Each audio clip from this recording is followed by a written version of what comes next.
사랑하는 사람과 가정을 꾸렸지만 어느 순간부터 대화가 끊기고 서로에게 상처만 주는 사이가 되었다고 느낀 적은 없으신가요? 한 침대에 누워 있어도 외로움을 느끼고 함께 마주 앉은 식탁에서는 차가운 침묵만이 흐르는 그런 일상을 보내고 계시진 않나요? 결혼 초기에는 서로를 향한 존경과 사랑이 가득했지만 시간이 흐르면서 그 감정은 익숙함과 무관심, 그리고 깊은 원망으로 변해버린 것 같습니다. 내가 과연 이 사람을 사랑했던 것이 맞을까? 이 사람이 내 인생에 왜 왔을까? 라는 근본적인 질문에 괴로워하기도 합니다. 마치 과거의 업보를 갚기 위해 억지로 맺어진 관계처럼 말이죠. 부부 관계의 어려움은 그 어떤 고통보다 더 깊고 외로운 그림자를 드리웁니다. 그러나 부처님께서는 부부의 인연이 결코 고통만을 위한 굴레가 아니며 때다름을 얻는 가장 소중한 수행의 길이라고 가르치셨습니다. 오늘 저는 부처님의 깊은 가르침을 통해 부부 관계에서 겪는 모든 어려움을 극복하고 서로에게 진정한 축복이 되는 5가지 지혜를 알려드리겠습니다. 이 이야기가 끝날 때쯤 여러분은 배우자를 향한 마음을 다시 바라보고 관계를 회복할 수 있는 힘을 얻게 될 것입니다. 부처님께서는 모든 인연이 전생에 쌓은 업의 결과라고 말씀하셨습니다. 우리가 만나는 모든 사람, 심지어 스쳐 지나가는 인연조차도 과거의 씨앗이 자라난 것이라고 말이죠. 부부가 된다는 것은 500생의 깊은 인연이 있어야 가능하다 하셨으니 이 얼마나 특별한 인연이겠습니까? 부부는 단순한 우연이 아닌 서로의 삶에 가장 큰 영향을 미치는 수행의 길동무로 만난 것입니다. 그렇다면 우리는 왜 이토록 특별한 인연 속에서 괴로움을 겪게 되는 것일까요? 부처님께서는 부부로 만나는 인연을 크게 4가지로 나누어 설명하셨습니다. 여러분의 부부 관계는 이 4가지 인연 중 어디에 속하는지 제 이야기를 들으며 한번 헤아려 보십시오. 첫째, 은혜의 인연. 전생에 서로에게 한없는 은혜를 베풀고 기꺼이 돕고 나누었던 인연입니다. 이런 부부는 현생에서도 서로에게 힘이 되고 기쁠 때나 슬플 때나 든든한 버팀목이 되어주는 화목한 관계죠. 마치 물 만난 물고기처럼 서로의 존재만으로도 편안함과 행복을 느낍니다. 이들은 서로의 행복을 위해 기꺼이 희생하고 돕습니다. 배우자가 잘 되는 것을 진심으로 기뻐하며 상대방의 성장을 나의 기쁨으로 받아들이는 것입니다. 둘째, 원한의 인연.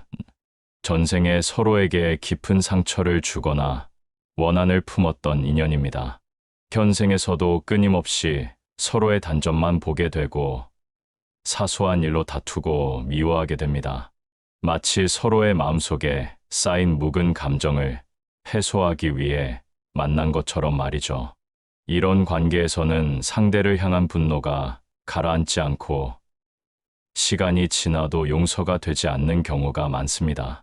서로가 서로에게 고통을 주는 관계는 바로 이 원한의 업에서 비롯된 것입니다. 이들에게는 관계의 회복이 곧 전생의 업을 푸는 수행이 됩니다. 셋째, 빚을 갚는 인연. 전생에 상대방에게 마음의 빚을 지거나 금전적인 손해를 입혔던 인연입니다.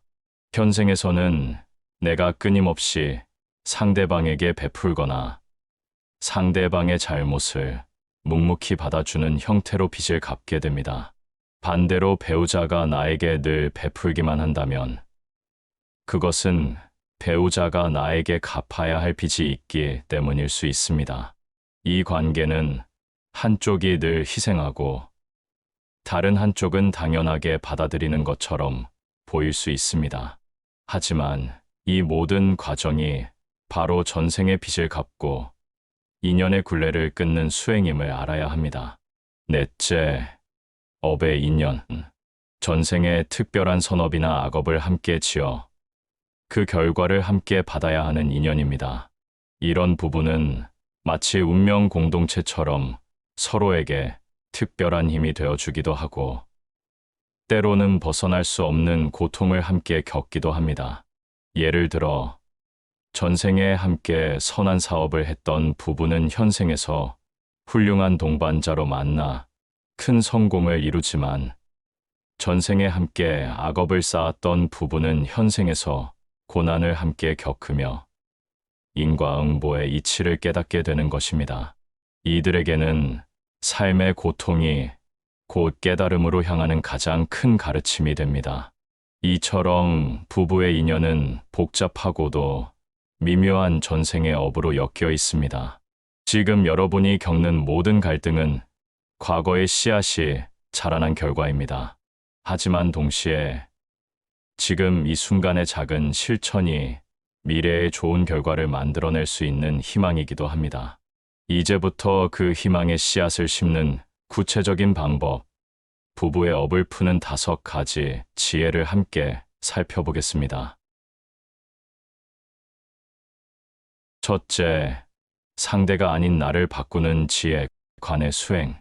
부부싸움의 가장 큰 원인은 상대방이 변해야 한다는 생각 때문입니다.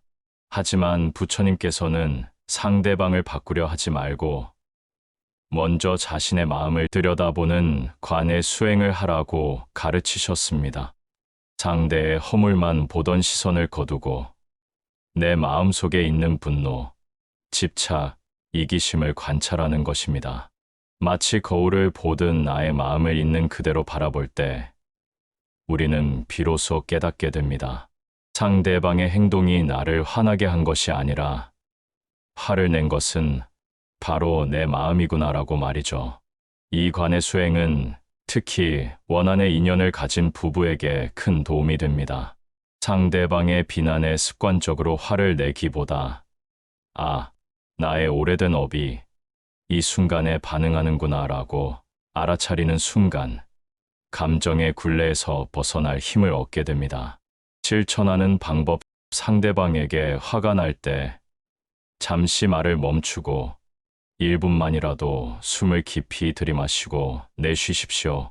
그리고 속으로 지금 내 마음이 화로 가득 차 있구나 라고 3번만 되뇌어 보세요.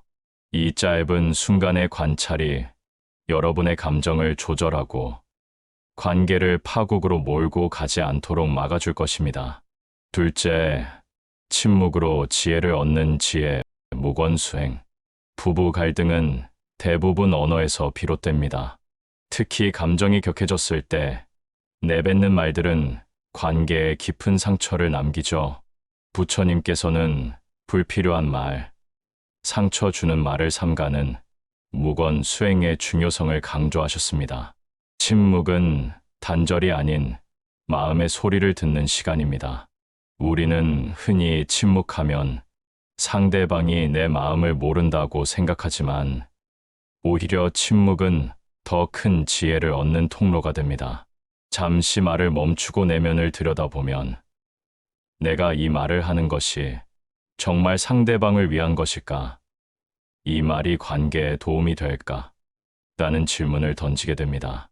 언어를 통해 상대를 설득하기보다 나의 고요함을 통해 상대를 변화시키는 것입니다. 이 무권수행은 특히 서로에게 상처 주는 말을 습관적으로 하는 원한의 인연과 빚을 갚는 인연 부부에게 큰 울림을 줄 것입니다. 실천이는 방법 부부싸움이 시작되려 할 때 잠시만 우리 서로 마음을 가라앉히자라고 말한 뒤 5분 정도 묵어나는 시간을 가져보십시오. 그 시간 동안 상대방이 아닌 자신의 마음을 관찰하고 진정으로 하고 싶은 말이 무엇인지 생각해보는 것입니다. 셋째, 작은 고마움부터 표현하는 지혜, 자의 실천.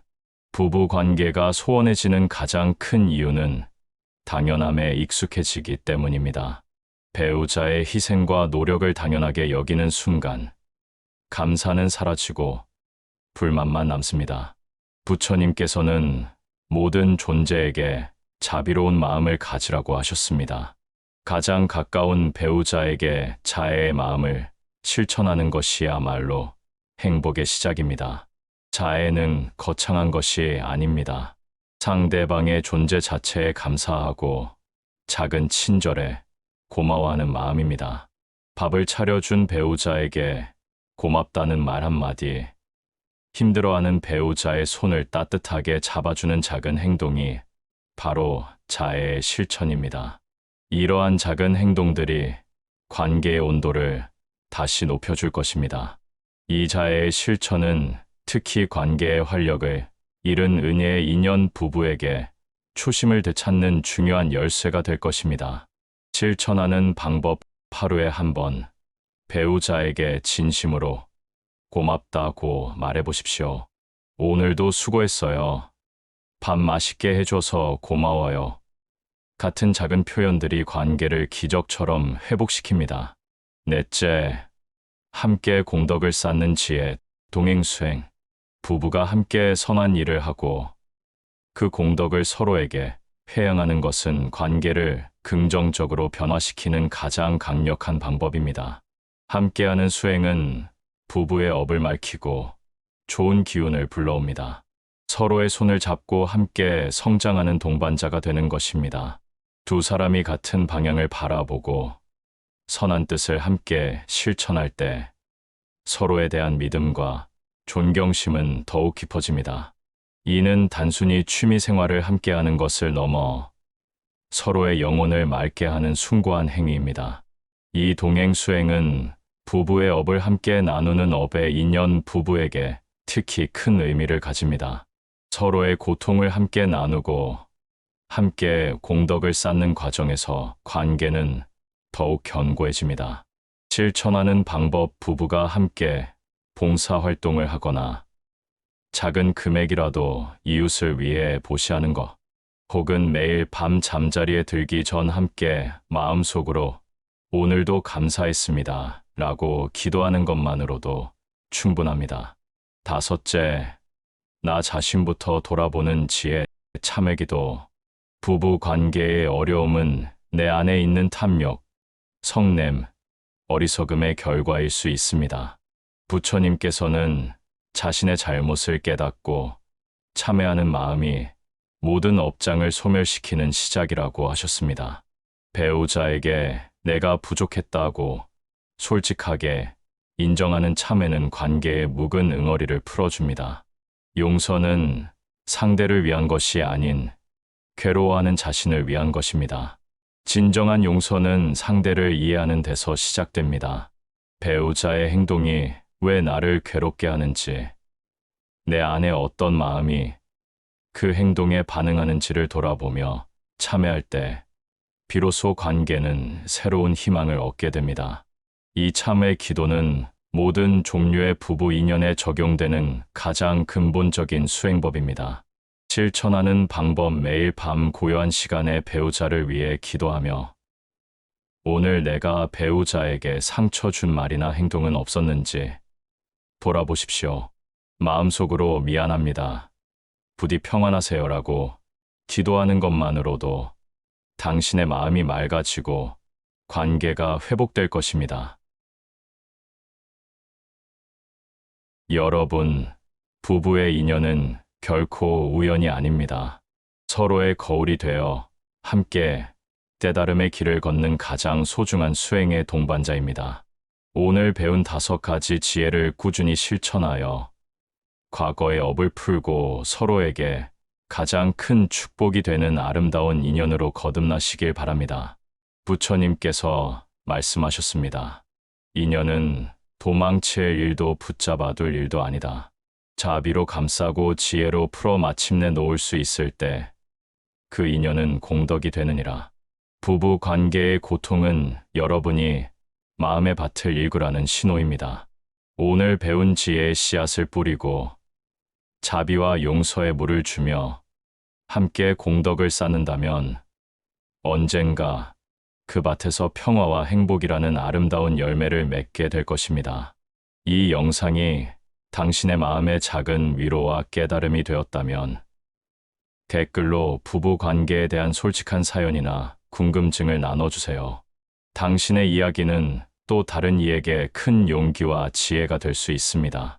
더 많은 분들이 이 고요한 울림을 들을 수 있도록 좋아요와 구독으로 연꽃다비를 응원해 주십시오.